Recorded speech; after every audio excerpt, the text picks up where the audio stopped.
But I want to talk about the guy in ninth place there, Garrett Mitchell, best known as Cleetus McFarland. We talked about him a little bit on the show this year. He made another appearance in that Rhett Jones 30 car this week at Charlotte. Said it was completely different and a lot tougher experience for him than Daytona and Talladega were. Completely different track, obviously, a mile and a half. He was on the front row during a restart in the middle of the race, spun the tires, and unfortunately caused some pretty severe damage to about a half dozen cars, one of which, unfortunately, was Isabella Robusto, who obviously had the wreck at Kansas, has been looking to bounce back from that. And I think in the words of David Hobbs, if she didn't have any bad luck, she would have no luck at all. The way her season has been going so far, not indicative at all of the talent that she has or the strength of the equipment that Venturini has given her, but unfortunately relegated to a 24th place finish here nonetheless.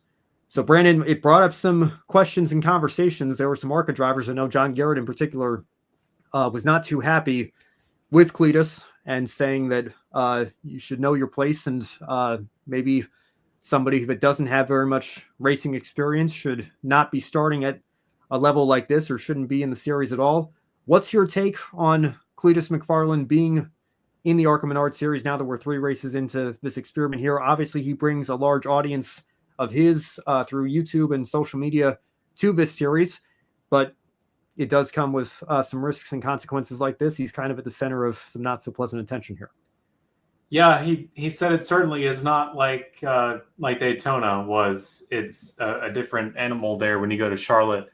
And I did see that he also has Greg Biffle there with him as sort of a mentor, hanging around with Garrett. Yeah, it's of course it's not a good look whenever you start on the outside of the front row on a restart, and then you cause one little dip. Because you lose a gear there, working your way back up through the gears and take out a bunch of the field, including Isabella Robusto.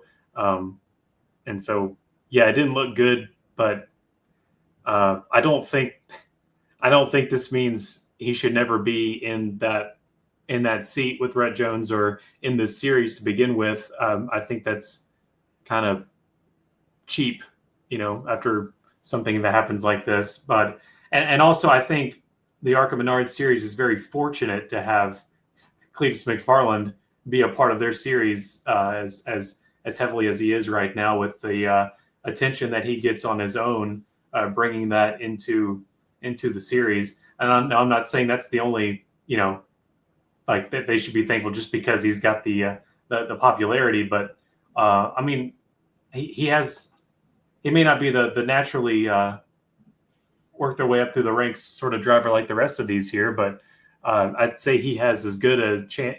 He deserves as good of a shot as anyone else here in this field. And so, I mean, I would give him a little more time before we start saying he needs to walk away from it. I mean, if anything, certainly the publicity is really good for the series. And I mean, I hate it for Isabella Robusto as well, as she was trying to bounce back there from Kansas, and you see they're ending up 24th on the day.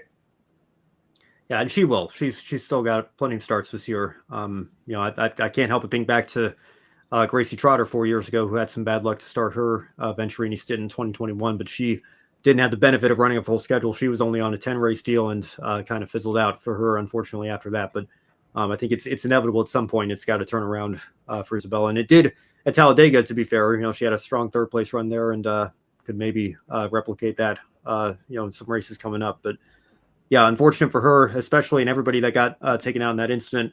But Brandon, I go back and forth on this because I think there is something to be said for what some people are saying about this Cleetus McFarland experiment, if you will, in the ARCA Menards Series. But if he were doing this in Xfinity, I think it would have a little bit more merit to it. For sure, yeah. The ARCA Menards Series is meant to be a proving ground and a learning ground for not just young drivers, but older drivers, who are just out there because they love to race, or people looking to have an easier way of entry into stock car racing that isn't as serious as the top 3 levels of NASCAR. And I think Cleetus has done the right thing here by going into the ARCA platform rather than trying to find an Xfinity ride or even a truck ride, certainly much less Cup Series seat.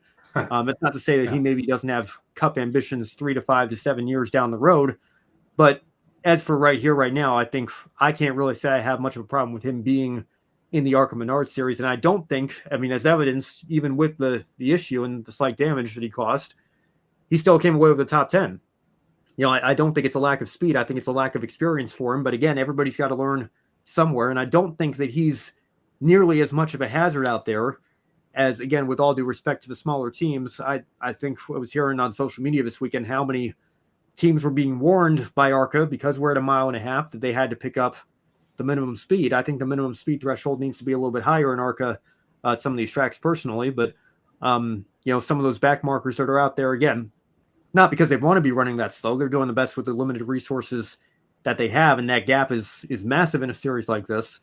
But when there is such a big speed discrepancy there, I can't sit here and say that Garrett Mitchell playing the Cleetus McFarland YouTube character trying to bring some positive spotlight and attention to this series is any more of a danger out there than some of the cars that are running so far off the pace that seem to 9 times out of 10 at least not cause a major issue with the cars that are up there competing for the win. They all seem to get around them most of the time without issue. And I don't think Cleetus McFarland is as big of an obstacle as those cars are. Again, I don't think it's a speed issue. I think it's an experience issue, much like what we've been talking about with Catherine Legg the last several weeks.